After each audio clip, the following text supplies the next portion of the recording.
Thank you, everyone, for coming here today. I'm Evan Sherwin. I'm the program's chair of Climate Change AI, and today we'll be talking about what we're looking for in our 2020 workshop at Neural Information Processing Systems. And thank you all for bearing with us on some of the technical issues. So, to begin with, Climate Change AI. So we are a volunteer initiative, and we're really aiming to catalyze impactful work at the intersection of machine learning and climate change. And we're doing this in a few ways, really aiming to build a community of, in the machine learning community, in various climate domains, among decision makers, in government, industry, elsewhere. And our aim is really to guide work that will have an impact. So we produce educational resources. We have programs such as our workshops. We're also working to fill some gaps in things like data sets, producing data sets that would be useful, and moving the discourse forward with through discussion with those in industry and government making decisions related to climate change. So the CCAI team, we've got our core team on the left and our really excellent, both are really excellent, our senior advisors on the right. And for this workshop, this is the organizing team. So I'm Evan Sherwin. I'm a postdoctoral researcher at Stanford and programs chair of Climate Change AI, studying detection and mitigation of anthropogenic methane emissions.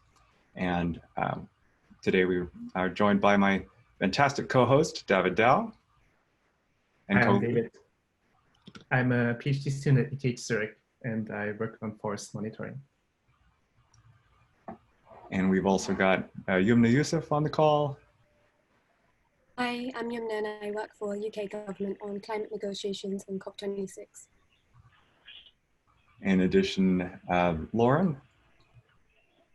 Hi, I'm Lauren Kuntz. I'm CEO and co-founder of Gaiascope, which is focused on using AI and machine learning to better understand market dynamics in the electric grid. Previously had my PhD in climate science as well. And David Rolnick. Hi, I'm a professor of computer science at McGill University and Mila. And not on the call today is Priya Donti, who has been really instrumental in many aspects of putting on this workshop, as well as Katrin Nakalimbe from University of Maryland, who does remote sensing in agriculture, Claire Monteleone of Colorado University Boulder, one of the founders of Climate Informatics, and Yoshua Bengio, who is a rock star in the world of machine learning. And a bit more about the work that we've done. So Climate Change AI has put on a number of events in the past. We've got, our first workshop was at the International Conference on Machine Learning in 2019, followed by another workshop at NeurIPS in 2019, and then moving over to Switzerland for Applied Machine Learning Days. And we were invited then to the Conference of Parties, climate change negotiations in Madrid in Spain. And we held our first virtual workshop at the International Conference on Learning and Representations earlier this year. Pardon me. So here's a picture of one of our workshops, the workshop at NeurIPS2020 last year. And so thankfully this year is going to be virtual, so we don't have to worry about not having space for everybody. There was a line out the door at that point. A few other resources that we've got through Climate Change AI, we've got our large report that we put together. It's over 100 pages, tackling climate change with machine learning. And the aim of this report was really to illustrate ways in which machine learning experts or those interested in machine learning could apply their skills to meaningful questions related to climate change, and also for those who are working in climate domains to figure out get an idea of which machine learning skills and techniques might be most applicable to their areas. So we've got an interactive summary on our webpage and some other resources, really aiming to be a guide for those who are looking to get involved in work in this space. We also have a forum with over 1,300 members, constant discussions about various aspects of climate change and AI. In addition, jobs are posted sometimes. And we've got a newsletter with about 3,800 subscribers, goes out every month. I hope many of you will subscribe. And we've got a YouTube channel with many of our past talks. This will be posted on our YouTube channel. I'll hand things over to David Dow, who will talk about what we're looking for in this workshop. Thank you so much. So next slide, please. So we actually saw some of the results of the second poll, and we could see that the audience today is actually really awesome. It's half of you are machine learning academics and half of you are working on climate science domains.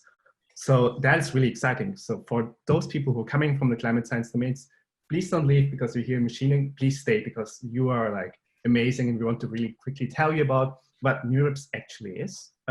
Maybe some of you haven't heard about it. So NeurIPS is the Neural Information Processing Systems Conference, formerly known as NIPS. And what it is, it's arguably the leading global machine learning conference out there for academics. Every year, 13,000 attendees from top AI companies and universities and researchers are meeting, gathering together, presenting the newest advancements in this field. But also there's a lot of workshops and a lot of side events going on from academia, industry, and related fields. And people don't have to submit a paper or get accepted a paper or even present at a workshop. It's free for everyone to attend, and someone can also just decide to attend the workshop. So it's a really great place to meet like-minded people and also learn about machine learning. Next slide, please. So now what about climate change AI and our workshop? So our workshop is located in that framing of NeurIPS, the conference. And we really seek to join those two communities together, which is right now joined in this call, the climate domain sciences and the machine learning people. So we are looking for submissions in a really broad scope. And I know you guys are here to understand and learn like what we're looking for to create a really great submission. So stay tuned, we're opening up for Q&A later on, but this is like a quick view. So climate change and climate crisis needs to be tackled from many, many areas.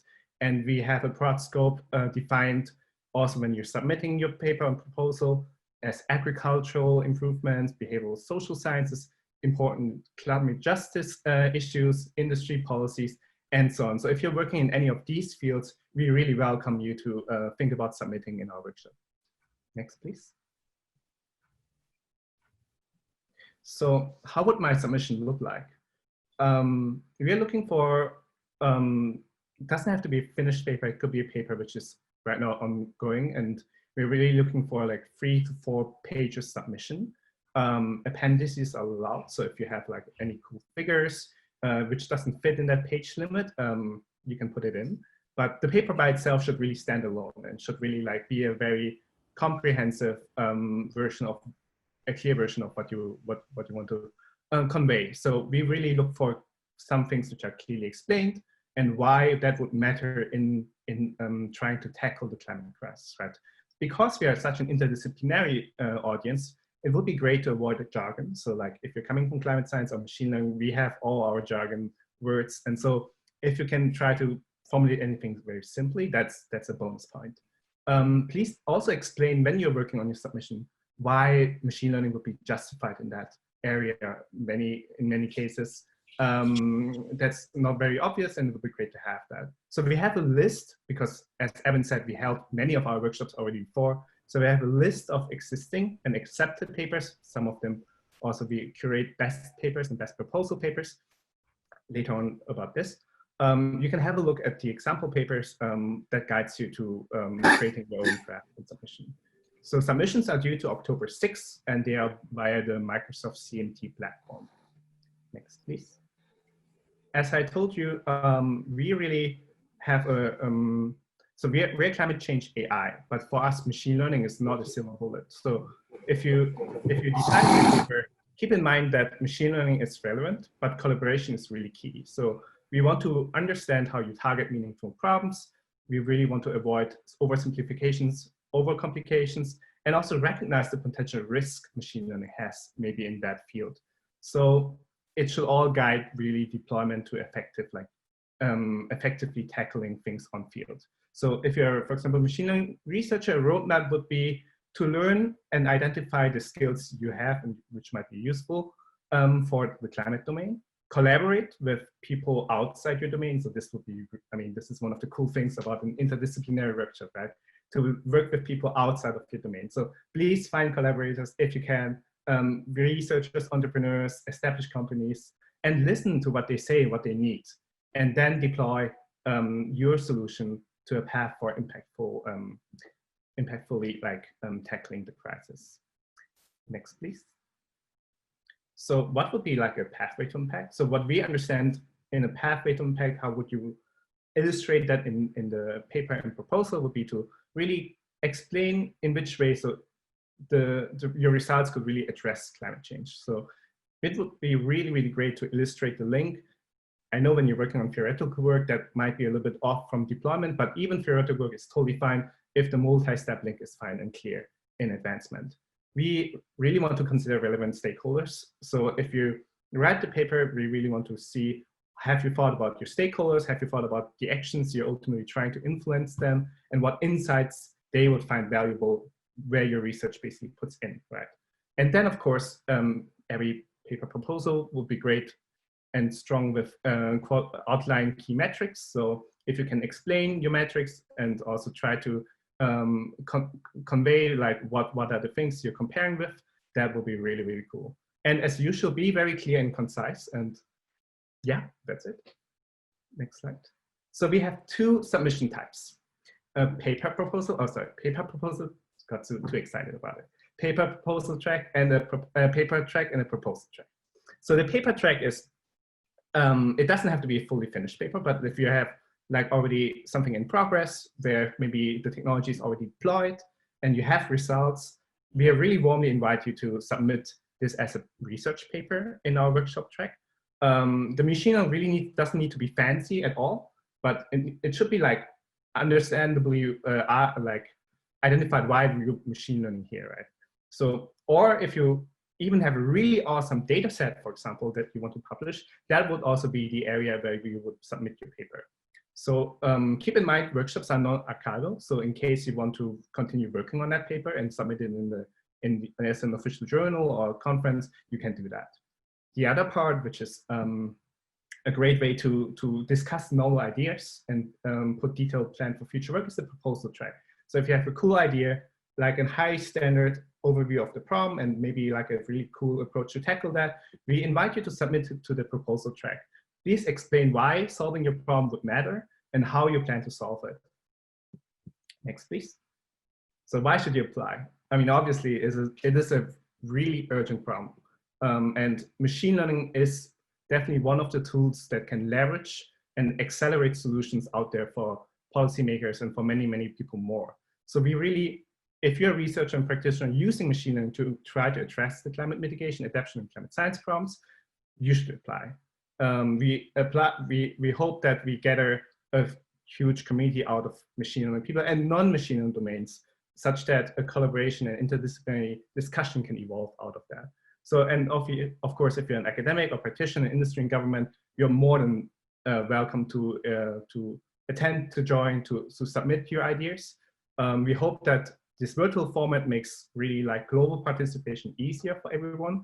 And therefore we hope to let everyone from stakeholders in industry, governments, NGOs, finance, and beyond to attend. So as next, we really want to lower the barrier of entry for your submission.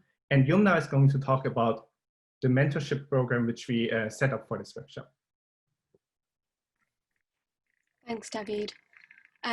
So yeah, as David mentioned, alongside the submission process, we are hosting a mentorship program. Next slide, please. And we are keen to encourage as many applications, as David stressed a few times, applications from a wide range of disciplines. And for many people, this may be the first workshop that you are attending.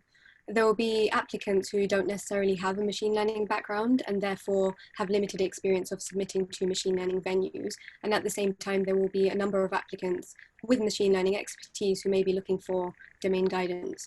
And therefore, the main goal of the mentorship program is to encourage cross-disciplinary collaborations, and for mentees, you will also receive advice on your submissions.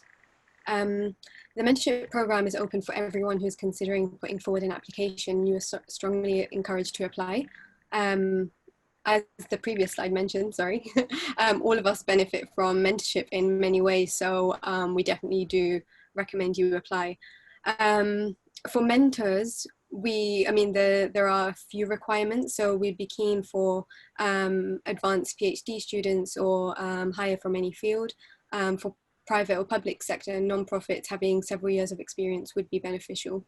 And we expect that mentors would guide mentees during the 3 weeks of the mentorship program. So that would be from when the mentorship program closes on the 25th of August up until the submission deadline of October 26th. And this would basically provide guidance to mentees whilst they prepare submissions, and we are asking for a minimum of 5 hours total per mentee. Next slide, please.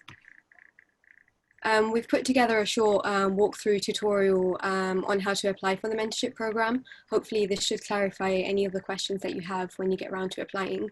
And this can be found on the CCAI YouTube channel, but also on the guidance page for the main workshop on the website. Next slide.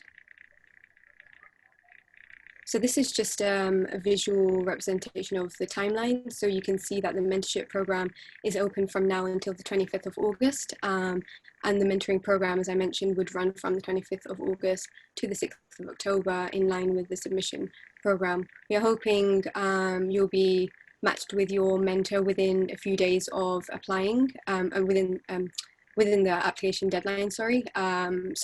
And because it is a relatively small window, we are keen to give you as much time as possible. Thank you. Next. So yeah, with that, we look forward to your submissions. Here are some details of where you can find more information about the workshop, contact details, and also the mailing list that Evan mentioned earlier. And now I'll hand it over for any questions that you may have. Thanks. Excellent. Thank you, Yuna. And thank you, David. So we've got our first question. And for those who, the rest of the webinar will be Q&A. And so feel free to post in the chat. And if there's, maybe hand raising is not a feature here. So yeah, feel free to post in the chat if you have a question. Either we'd be happy to unmute you, or you can unmute yourself and show video if you'd like to. We can also just read questions from the chat. And our hope is to post the whole webinar, including the Q&A. Yeah, so we hope that you'll be comfortable with us doing that, but we'll check in with everyone who posts who asks a question through voice and video to make sure. So we've got a first question, and the question is there a fee for mentees or mentors to apply to the mentorship program? And the answer is no, there is not. So we're really offering this as a as a way to try to improve, to provide mentorship to really everybody who might be considering applying to this workshop. And we want to lower barriers to entry as much as we can. To expand upon that answer, there should be no fees associated with the entire thing, except for certain ways of participating in the workshop. There is a registration fee for NeurIPS, the main conference. That registration fee would enable you to go to the entire conference. It's going to be extremely low this year. I believe it was something like $50 US for students last year. That said, we will also have our own content, hopefully available in various forms completely for free, And we will also hopefully be providing funding to cover you if you need help with that registration fee for the overall conference, including the workshop. So basically the summary is everything should be completely free in various different ways.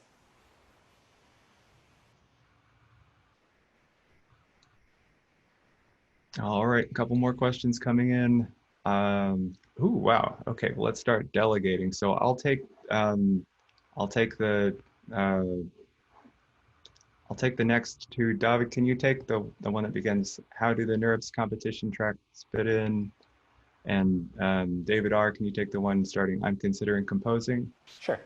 Cool. So the so one question is there a limit to the number of slots for the mentorship program?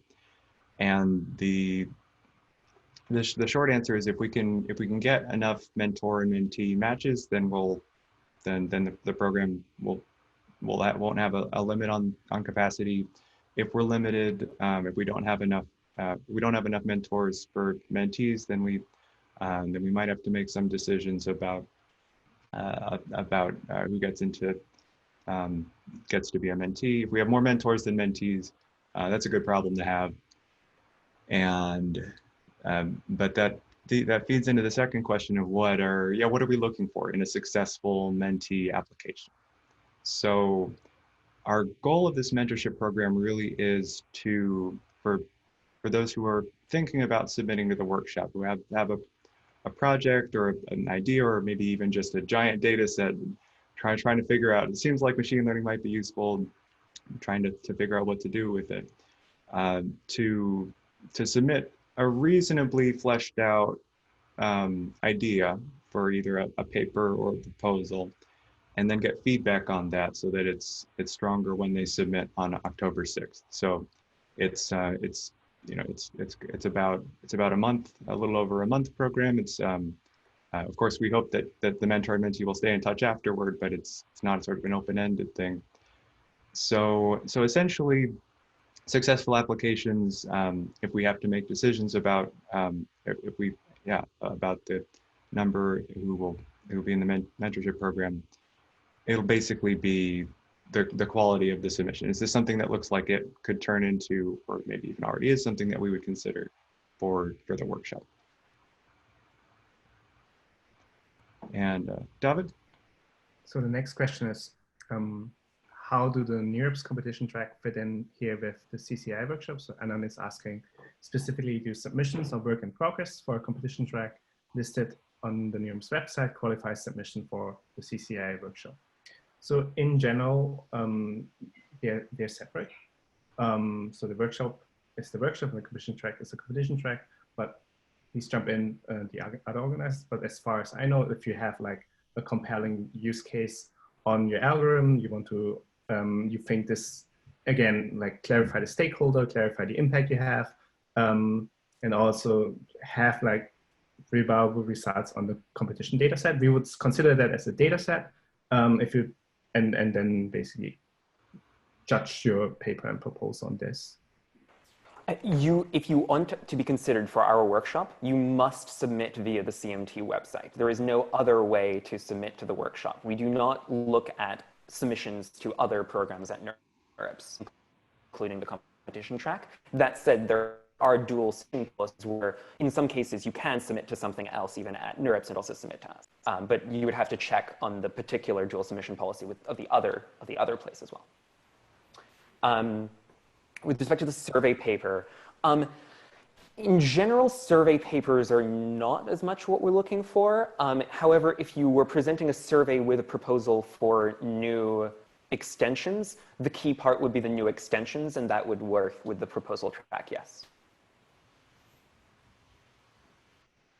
Excellent. Yeah, I think I very much agree. If there's a paper that's sort of a survey of the literature, if it can make a very compelling case for a new application or for a gap in the literature that should be filled as a proposal, then that's certainly something we would consider. So next question is, should I apply to the mentorship program only if I have an idea to develop in advance? essentially, yes. Yeah, you should have the ideas for the mentor to be able to provide feedback on an idea. So um, so there should be an idea to develop.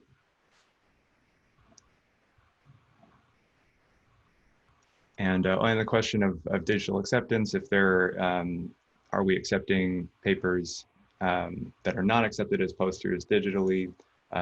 No, this workshop is non-archival, so we're not publishing our proceedings. Those who are accepted for posters and for presentations are welcome to publish working papers, but we want to make sure that we don't get in the way of journal publication for those in fields that where there might be dual publication issues.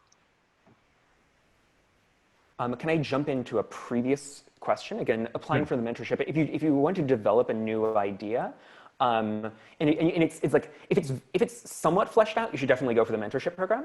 If it's not fleshed out and you don't think you're going to be able to flesh it out in time for the submission process, then I encourage you to check out our forum, because that's sort of the place for discussing very early stage ideas, finding other people with complementary expertise, and really developing ideas at an earlier stage. Just there isn't that much time for the mentorship program, so it would be a lot of it probably wouldn't work out to start from zero there. So just seconding what Evan said. And if I can quickly jump into the question about what are we looking for in a successful preferred mentee application form, I think one thing that's really important to consider is explaining well how your project proposal addresses climate change specifically, but also how it makes use of machine learning. And if you can explain that really well and show how your research touches upon both aspects, then that would be really, really great. I think that's the main thing that we're looking for. And yeah, as David has mentioned, if you have some sort of idea that's in progress, that would be really good. Hope that helps. Yeah, absolutely. And David, would you like to take the question on impact versus creativity in submissions? In general, so the question is from Paul, between like how do we evaluate, how are the papers reviewed? Is, for example, creativity more important or impact more important? So it's both important. I mean, we are doing a peer review process. The papers are peer reviewed by 3 reviewers, and it's depending on how you argue, you state your case. It's like you cannot really on par say what is more important, what not, but like we focus a lot and we care a lot about like a clear path towards impact, as stated before. So if that is clear, and if the method then is also like created by itself, then that's great. But like by par, it's really hard to say. Like, I mean, every paper needs to be evaluated and reviewed by itself. Impact is necessary. Creativity is somewhat optional. In the sense that, like, if you come up with a super innovative machine learning algorithm that isn't actually impactful for climate change, this is not the right venue for you. Even if it sounds like it could be impactful for climate change, if there isn't a way for it to be impactful, then. But both are very important in the evaluation process. You know, obviously, if you know, the particular innovativeness of the solution can be useful.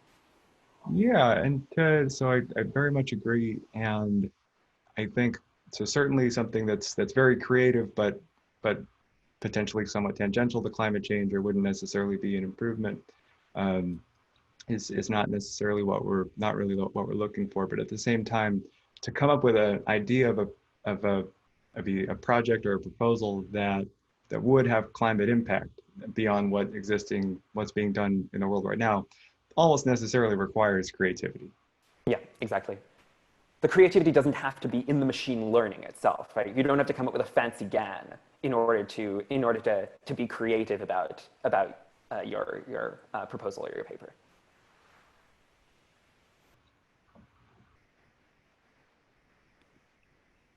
So I can take the question about the upper bound. Let's see, David or David, would you like to take the next one? Oh, yes, sure. So on the question of the upper bound, how many papers are we going to accept? We haven't decided yet.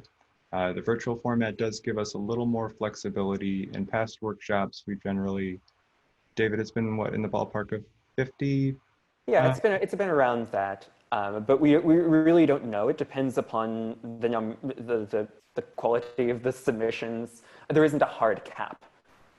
Yeah, and one thing that's really just fantastic about this virtual format is that it's so much easier for anybody anywhere in the world to participate. And so if we get, if we get 100 absolutely stellar applications, I don't see any reason why we wouldn't accept a lot more than usual.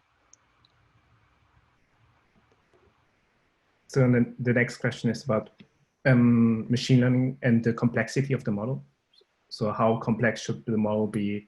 Machine models range from linear regression to CNNs and neural networks. So we are not, so really machine learning, the usage of machine learning should be justified in your paper and proposal submission. So throwing like the most advanced like GAN on something which can be solved with linear regression or like any other like simpler model, that wouldn't make sense. So you really need to justify why you would use the machine learning model. So in that case, of course, bias ratio, like if the simpler the complexity and if it works, actually the better, I feel. So like really understand your problem, understand what tools are the right tools and judge on that, instead of going for the most complex and newest model.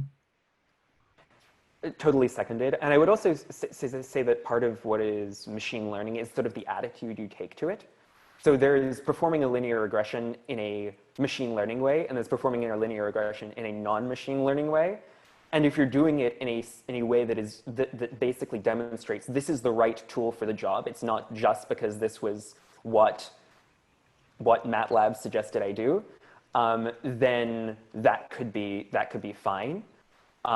In general, many of our accepted submissions, they have ranged from slightly above standard linear regression, so regression with things, to extremely complicated machine learning. And generally, they're somewhere in the middle, neither of those extremes. Yeah, good rule of thumb I try to follow is the model should be as simple as possible, but not simpler. I think Einstein's the one who said that. And all right, so we got a question about ML content required. Okay, so this is a very similar question. Can it be an auxiliary method for solving a problem like regression, or should the ML method be the centerpiece being applied to climate change, e.g. transportation work prediction using a neural network? So if I understand the question, it's asking for would we be interested in a submission that uses machine learning, but in a kind of secondary way to solve a larger problem? Maybe I'm misinterpreting that, but if to answer that question, I would say potentially. So if you can make a strong case that this machine learning approach as part of solving this larger problem really makes a big difference in terms of the types of decisions that this model could inform, or the type of deployment that would be possible, then absolutely. If it's but if not, then it would be a harder sell.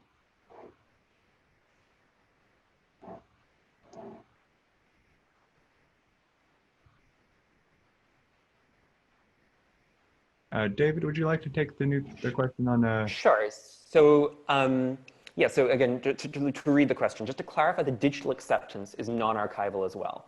And except from another workshop at NeurIPS, due to the large volume of good quality papers submitted to this workshop, there's a digital acceptance. So this is another workshop. We have only one kind of acceptance, and that is peer-reviewed by double-blind review process through the CMT. They can be accepted for posters, which are virtual, or talks, which are also going to be virtual. All of those are non-archival. Other workshops may do different things. Some of the other NeurIPS workshops may potentially be archival. Ours is not. It is that way by design, so that you can resubmit to some other place down the road if you want. If you have looked at our website for past events, you may see that some of the papers are available in PDF form. That is optional. You do not even have to include your paper on our website if it is accepted. The option to submit a camera ready is completely optional. Now, that camera ready, even if you do submit it, is non-archival. But this is basically to accommodate some fields treat something as archival if there's even just a PDF out there. So we will only put a PDF out there if you want us to. But we don't consider it as archival whether or not you put a PDF online. So from our perspective, you can resubmit anywhere later on, and we will release as much of your paper as you want, basically. I hope that answers your question. Post again if it doesn't. So another question is, can you submit more than one paper as a lead author? Totally. So we're judging each paper by itself and its quality. So if you're both or three, or like even like if you're submitting 10 papers and they're all excellent quality, then I don't see a problem about this.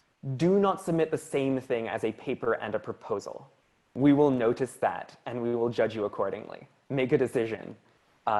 If you really think you need guidance, you can reach out to us about that, but it should be clear from the descriptions that we put on our website whether something should be a paper or a proposal.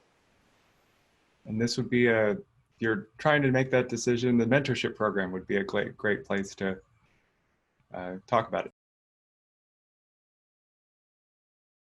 You can submit things you can submit a paper and also a proposal. They just can't be the same thing.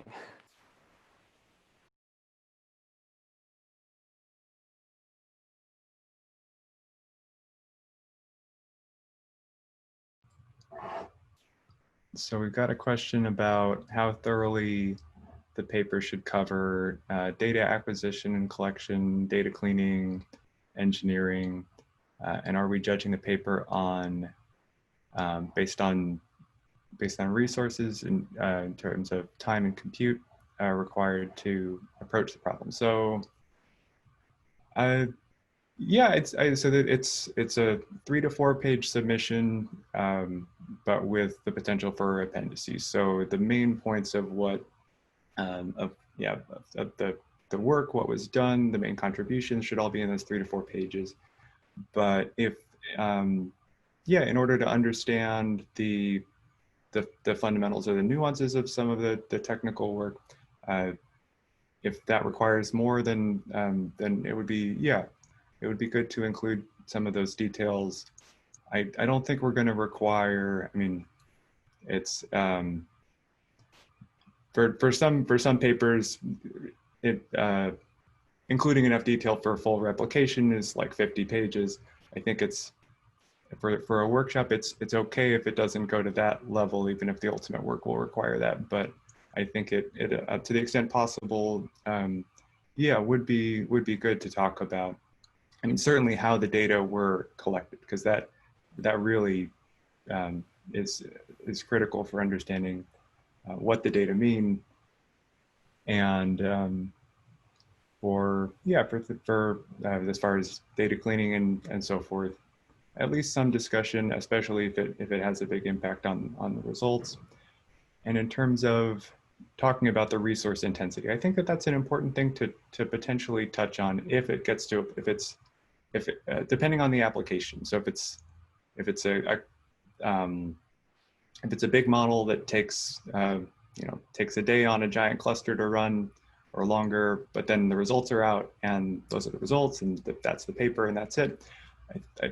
That to me feels like a lower barrier than if it's developing an algorithm for real-time use in transportation planning, and it can run on a laptop versus needs a bunch of time on a cluster. So that gets into the question of impact. So if the resource requirements of running the algorithm that's been developed or the tool would affect impact, I would say that's where that becomes relevant. Can I add something to that? I second everything that Evan said. With respect to what is detailed about data acquisition and collection, data cleansing, yeah, absolutely. What is To some extent, that really should be in there, but not necessarily a full 50-page summary of that. You can look at prior papers for examples of where to put that in the appendices. It is really a good idea sometimes to put that stuff in the appendices and say, it's in the appendices if you want, rather than taking time away in the main paper from other stuff. That can be useful. With respect to computing resources, we understand that not everybody has access to the same kind of computing resources. Most of our submissions are from people with very limited compute resources. We are not going to, this is not like main NeurIPS where half the submissions are like from Google. This is, most of our accepted papers will be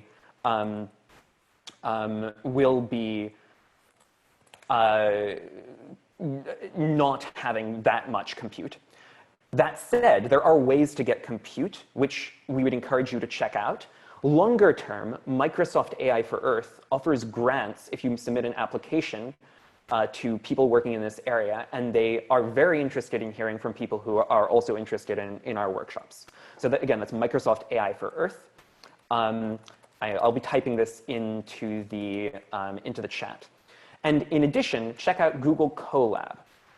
Google Colab is if you are familiar with IPython, or Jupyter Notebooks, this is an IPython/Jupyter notebook, which is connected up to various kinds of compute. And in particular, you can choose a GPU. You can get access to one GPU for a period of up to 24 hours continuously, I believe, via Google Colab. There are things to do to link that in with data sets and so on, so it can be a bit of an issue, but this is completely free to absolutely everybody in the world. We do not even have to apply. Just go to Google Colab, and that will give you one GPU for free for 24 hours continuously, and then you can reuse it. It's just you can't run a script for, I think, longer than 24 hours continuously. So feel free to contact us if you're having particular issues with regard to computing resources. But hopefully, again, those two resources, Google Colab for the short term and Microsoft AI grants for the long term, could be useful moving forward. And Yumna, would you like to take the question about the mentorship program? Yeah, sure. So no, mentors don't have to be co-authors, but they can be if you'd like them to. What they can't be are reviewers. So it's not mandatory for mentors to be co-authors. And in particular, we don't expect that mentors will be co-authors. This is not something that we're not pairing you with a mentor with the expectation that you're going to make them a co-author. They're supposed to be mentors. If you have a full paper with acknowledgements, maybe put them in the acknowledgements. But yeah, up to you. David, would you like to take the question about composition of reviewers? Sure. So when you're submitting your proposal or paper submission to the CMT service platform, you have to denote a primary subject field and many secondary subject fields where your paper and submission is basically located in which fields, is it forestry and other land use, about climate justice. And based on this topic choice, we are going to match your paper with suitable reviewers. So the reviewers are going to assign to the paper depending on the topic. And then these reviewers, they are not fixed 50% climate change experts, 50% ML experts, but they are going to understand and know and come from the field of the paper you wrote. And for this question about impact, I imagine several of us will probably want to speak on it. I'll read the whole question out. For impact, is it more important that the results would tackle climate change, e.g. emissions reductions, mitigation, or is it okay if the results instead more directly further the field of climate science at large? For example, improving climate models, parameterizations of cloud convection would be great for climate modeling, but several steps away from real impact on mitigating climate change. So the answer to this question is emphatically, yes, we're very interested in results that, in papers that, and proposals that help improve climate science and would help society adapt to climate change in addition to helping with mitigation. So definitely so in this discussion of impact, we want the papers to illustrate the link to one of those three, mitigation, adaptation, or climate science. And but yeah, absolutely, modeling cloud convection is something that there's a very clear link there to to, as you say, improving our understanding of how clouds work, how climate, the fundamental dynamics of climate. So that would be something we would absolutely love to have. And oh, so we just got a question about how mentor and mentee applications are paired. But we can come back to the other question if we'd like. So we're doing the pairing through CMT. So all the mentee applications go through CMT directly, and we've got a separate Google form for mentor applications so that we can make all of the mentors reviewers in CMT. And then from there, everybody's saying what their areas of expertise are, and we'll try to do a matching based on that. We're going to see if we can get complementary expertise. We can't guarantee that, but that's how the pairing is going to work. And oh, we can, should we put links to the mentorship application and mentee application in the chat? Let's do it. Cool. All right, so we've got 7 minutes left in the hour, and we'd be more than happy to keep, to go over more questions, or if there are, to talk about climate change AI more generally. We could also end a few minutes early if, I think we've had a very productive discussion. I propose that we leave the Q&A open, so questions, further questions are very welcome, but maybe maybe we can each make a minute or so concluding remark, and then close out at the end of that. How does that sound? Cool. All right, so I'd like to thank everybody once again for coming today. I think that this has been a really productive discussion. It's great to hear, what are the questions that are coming up, and hopefully this webinar as a resource, where we're going to post it on the website, will be useful for those who have similar questions and weren't able to attend this particular webinar. I hope that all of you who are interested will apply for the mentorship program.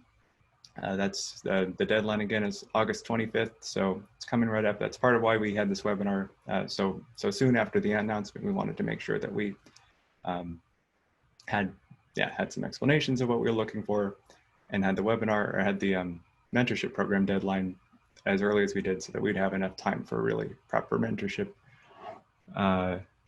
Just got a question.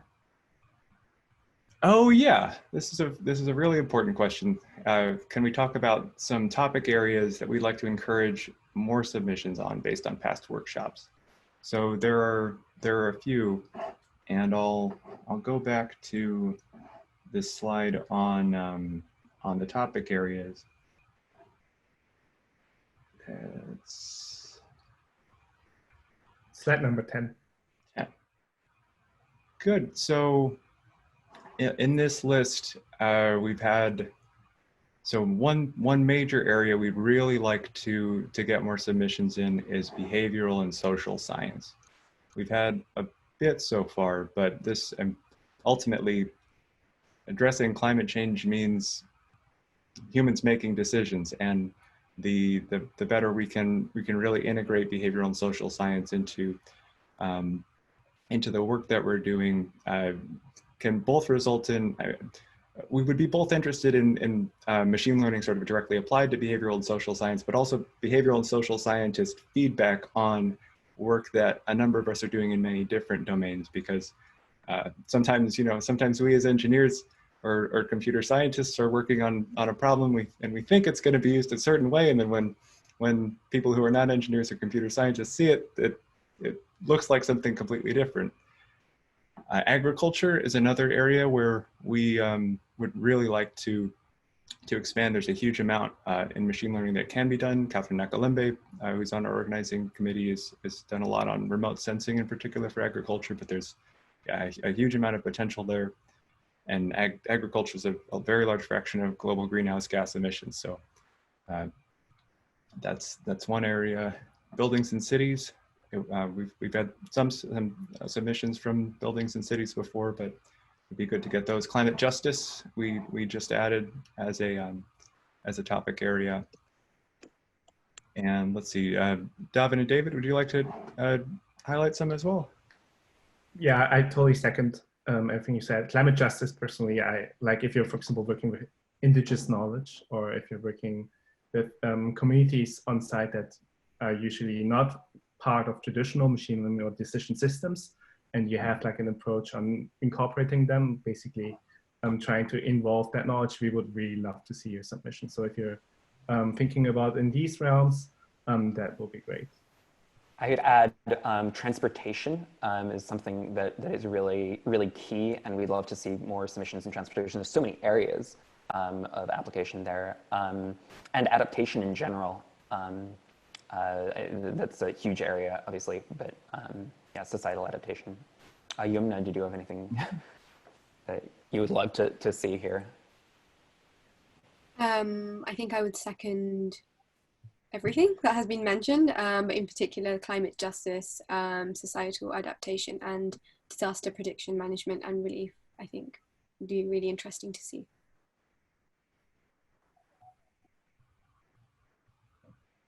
Excellent. So that brings us to the hour, and shall we, I guess, go around and say our goodbyes? So thank you, everybody. This has been really excellent. We really appreciate your questions, and yeah, David. Thank you so much, and looking forward to many of your submissions. Thank you. Looking forward to reading all the submissions. Thanks, everyone. Excited for the workshop.